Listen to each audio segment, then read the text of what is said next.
Erros e acertos em um conflito construtivo. O que será isso? Será que tem conflito construtivo? Será? Eu estou lendo esse livro aqui, ó. Salomão, o homem mais rico que já existiu. Lendo não, estudando, degustando o livro, que tem uma diferença entre ler e estudar. Eu estou estudando. Eu, como terapeuta de casais, muitas vezes eu atuo como mediadora em conflitos familiares, né? Eu sou sempre pela família, sou terapeuta cristã. O ideal é que a família, que a estrutura familiar prevaleça, né? Afinal de contas, eu entendo, né, que a família é o maior patrimônio da terra, né? Então, assim, esse é o entendimento meu. Então, a minha bandeira é sempre pela família, mas sempre pela verdade, pela liberdade, pela justiça. Então, assim, eu tô lendo aqui, na página 103 desse livro, Salomão, o homem mais rico que já existiu. Antes de falar disso, eu quero fazer um comentário. As pessoas às vezes pegam esse livro para ler e pensam que a riqueza que está aqui nesse livro é dinheiro. Na verdade, não, é mente. Até porque você pode ganhar muito dinheiro, mas se você não tiver uma inteligência emocional, você perde tudo, você come o dinheiro. O dinheiro é energia e é igual o pessoal fala, não é o que quanto você ganha, é o que você faz com ele. E para você saber o que você faz com ele, para você saber trabalhar com o dinheiro, você precisa ter uma gestão emocional muito boa. Entende? Porque senão da mesma forma que você trabalha para ganhar, você trabalha para gastar. Entende? É uma frequência isso. Então vamos lá. Erros e acertos em um conflito construtivos. Primeiro vamos falar sobre os erros. E aí eu vou lendo e vou comentando, beleza? Vamos lá. Varrer o problema ou a dor que ele causa para debaixo do tapete. Isso é interessante. A gente tende, né, a não querer falar sobre o conflito, não querer conversar sobre, é claro que com uma pessoa qualificada para isso.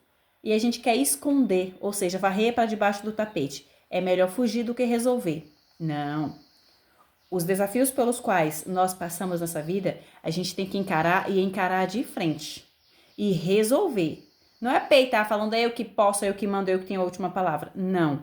É ter a humildade de sentar para aprender com todos e assumir que no conflito, sempre em um conflito, sempre vai ter a responsabilidade de cada um, né? Não é porque por exemplo, supondo que eu briguei com meu esposo. Por mais que eu pense que eu estou com a razão, eu preciso entender que eu também tenho uma responsabilidade em cima de tudo aquilo, tá?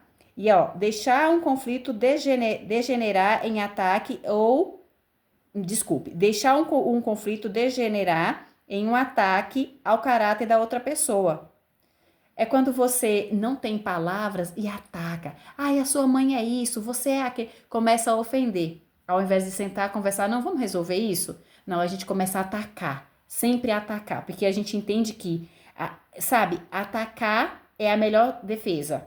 Não. Às vezes a melhor defesa é um argumento construtivo, uma pergunta. Sempre concentrado no problema, não ficar trazendo outras coisas. Vamos resolvendo uma coisa de cada vez. Exaltar-se, valer-se de sarcasmos ou insultos. Generalizar ou exagerar. Eu já percebi, já peguei muito isso, casos em que as pessoas elas começam a exagerar, a gritar e querer ganhar a guerra no grito, né? Sendo que e aí vai perdendo o foco da discussão. Sendo que o ideal é sempre focar. Qual que é o motivo? É finanças? É traição? É agressão? O que que é? O que está acontecendo? É pensão? É venda de imóvel? O que está acontecendo? Focar ali e resolver ali, mas sem gritaria. Sempre com escuta ativa, mas sem julgamentos, tá? É... O próximo, entrar em um conflito de forma condescendente ou agindo como dono da verdade, né? Eu que mando, é eu que sei, eu que sou a vítima. Tipo, sei lá, vamos pegar um exemplo de traição, né? Eu que fui traída, né? Tá bom, sim, é ruim, é péssimo, é uma falta de respeito, né? É ruim. Mas pera lá, vamos entender o que está acontecendo aqui, porque mesmo se, por exemplo, o casal opte pela separação, é possível fazer isso de forma amigável, tá? Já tenho casos aqui que isso acontece, eu como terapeuta de casais. Dá para fazer de forma amigável, né? Então, assim, para alcançar o melhor resultado possível, é legal que as pessoas elas comecem a conversar baixo, olho no olho, sabe? Não importa o que, aliás, importa sim o que aconteceu, mas vamos tentar resolver para a gente seguir, porque o que acontece? Se eu guardo isso com emoção, isso dói em mim cada vez mais. Ó, deixar o conflito expandir para outros assuntos, é como eu falei, né? Trazer sempre pro ponto em questão. Qual que é o ponto em questão? Finanças, sexualidade, saúde, agressão, o que que é? E trazer sempre pra cá. Vamos resolver aqui. Ó, dar ultimatos ou fazer ameaças, usar uma linguagem corporal desrespeitosa ou expressões não verbais humilhantes, né? Falar palavrão, mostrar dedo do medo, ofender, sabe? Isso aí é muito assim, esse tipo de atitude é de pessoas que não têm argumento, que não sabe conversar, então prefere atacar. Não saber ouvir, ou seja, ficar interrompendo a pessoa o tempo todo, não ter paciência para escutar. Tipo assim, agora é a sua vez de falar, depois a minha. Fazer perguntas, saber escutar. Sabe que tudo gira em torno de uma boa conversa? Levantar a voz, eu vou gritar para eu ter razão. Dar as costas, ou sei lá, desligar o telefone, bloquear, dar as costas, bater a porta do carro, sabe? Tudo isso faz com que o conflito fique cada vez pior. A melhor maneira de fazer com que a outra pessoa escolha, te acolha, né? Escolha te ouvir, te acolha, é você usar um tom respeitoso. Mesmo que, por exemplo, Maria, mas foi ele que me ofendeu, foi ele que me traiu, foi ela que me traiu. Tá bom, mas vamos tentar usar um termo respeitoso para poder ter uma boa conversa? Dá para fazer, dá para ser. Eu já vi situações em que dá para fazer isso acontecer. É porque, assim, nos conflitos, a gente tende. Porque, assim, por exemplo, eu já peguei casos em que o marido e a mulher estavam brigando muito, e aí fiz terapia separada dos dois, e depois fiz com os dois juntos. O que acontece? Tanto ela quanto ele estavam cheios de marcas emocionais do passado, e tinha coisa que nenhum tinha comentado com o outro.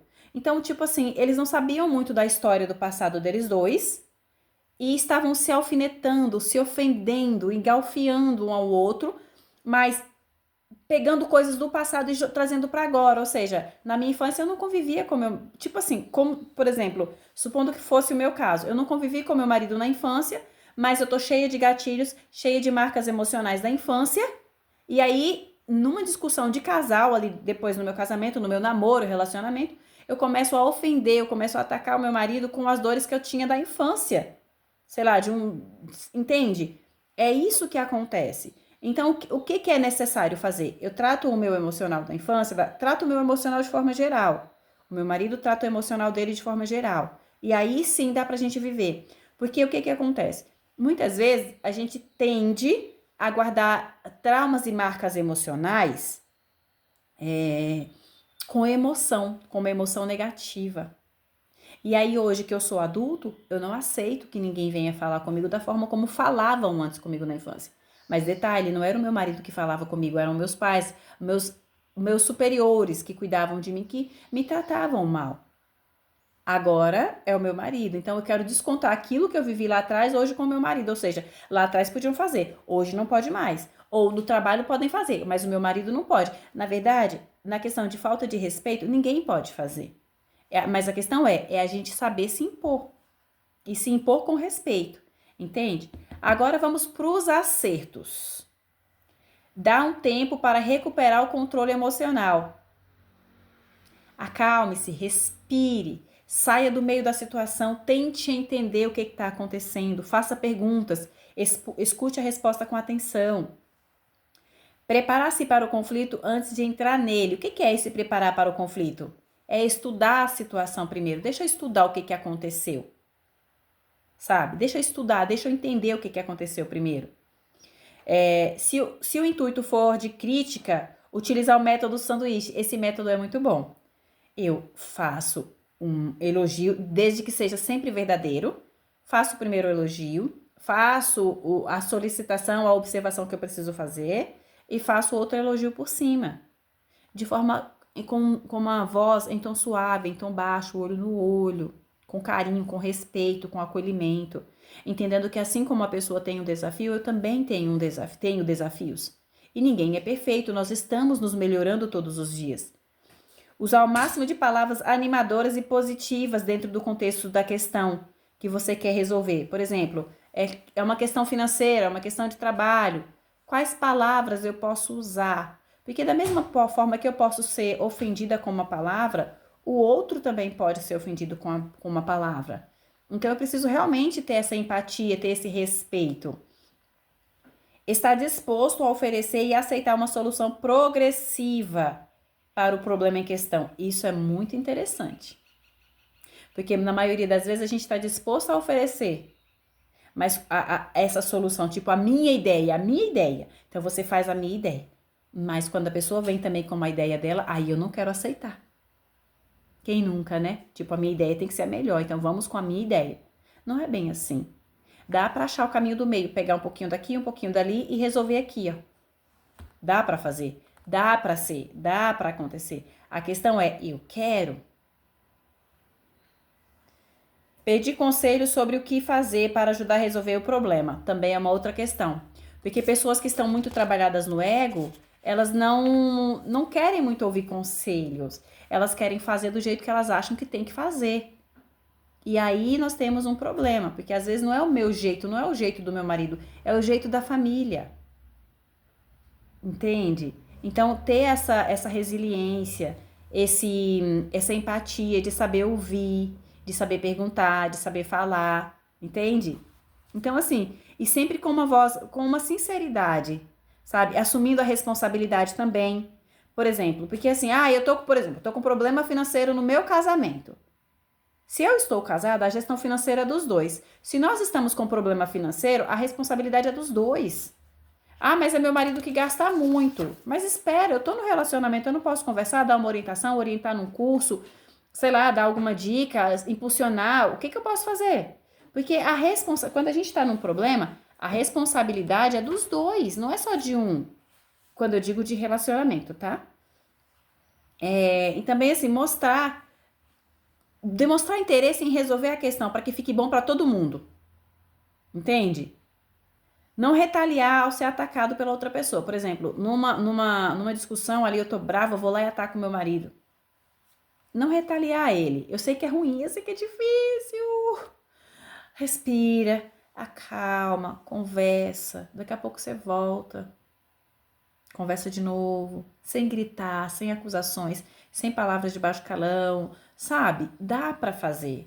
Relacionamento, gente, casamento principalmente, é desafiador. Eu tô há 10 anos, tá, sabe? Mas eu conheço gente aqui que tem, por exemplo, minha sogra, 43 anos, meus pais, que a minha mãe faleceu agora em fevereiro, mas os meus pais eu acho que iam para 44 anos, não, acho que uns 47 anos. Então, assim, é desafiador? É. O meu casamento é perfeito? Não. A minha maternidade é perfeita? Não. Eu erro como mãe, erro como esposa, fico chateada, me cobro, mas ao mesmo tempo eu me acolho. Eu entendo que eu estou me melhorando todos os dias e que não é fácil. Não é fácil. Mas eu amo meu marido, amo minha filha, amo a vida que eu tenho. Então eu vou me melhorando todos os dias.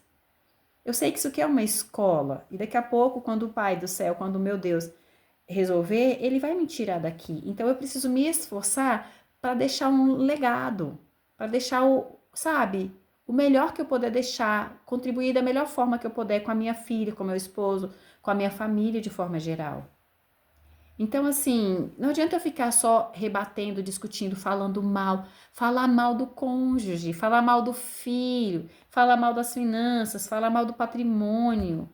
É horrível fazer isso. Se tá com problema com o marido, chama o marido e conversa. Escolhe. Ah, Maria, mas ele não me escuta. Mas como será que você está tentando conversar com ele?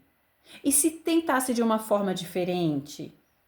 E se a abordagem começasse com um elogio primeiro? Tentar de um outro jeito. Você quer continuar com seu casamento ou não? É isso, sabe? Quando for possível, a última. Quando possível, reafirme o seu compromisso com a outra pessoa e o seu desejo de fortalecer e construir o relacionamento de vocês. Isso aqui é lindo, ó. Deixe claro que o seu compromisso com a pessoa, com ela e com o relacionamento de vocês, é o motivo que o leva a abordar o conflito, o problema em questão.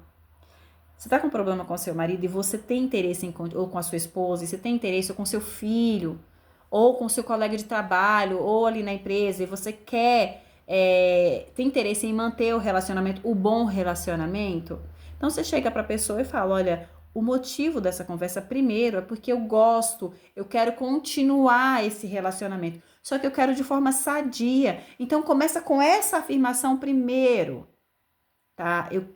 Por exemplo, eu vou chegar para o meu esposo, o nome dele é Dário, eu chamo ele de Vida. Vida, o motivo dessa nossa conversa é porque eu quero continuar com o nosso relacionamento, eu quero prosperar no nosso relacionamento, que a gente sempre fala, né? Nosso casamento é para a eternidade. Continuar com você até, sabe, eternamente. Então, assim, vamos resolver isso agora? Vamos conversar sobre isso? Aí, se ele fala para mim agora, não, Vida, eu tenho que respeitar ele e esperar um outro momento, porque a palavra certa dita no momento errado se torna errada, se torna um problema. E uma coisa, em Provérbios, eu não vou lembrar qual versículo, capítulo, mas ele fala bem assim, a mulher sábia edifica o lar e a tola destrói. Aqui eu não vou falar nem mulher, eu vou falar assim, o homem ou a mulher sábios edificam o lar, o relacionamento, e o tolo, independente do sexo, destrói. Destrói com comportamento, destrói com fofoca, destrói com palavras, destrói com olhares, destrói, simplesmente destrói. Só que assim, se eu não mudo minha mente, eu destruí esse casamento. Vou pro próximo, destruo também. Vou pro próximo, destruo também. Porque é mental. Não adianta, por exemplo, eu mudo de marido, mudo de esposa, mudo de trabalho, mudo de cidade. Se eu não mudar a minha mentalidade, continua tudo a mesma coisa. Não adianta. Gente, obrigada pela atenção. Valeu, o livro é esse aqui, ó, tá? Espero que vocês tenham gostado, tá? E até o nosso próximo bate-papo. Por favor, curta e compartilhe os nossos vídeos. Ajude nosso canal a crescer. Aqui tem conteúdo de valor para você.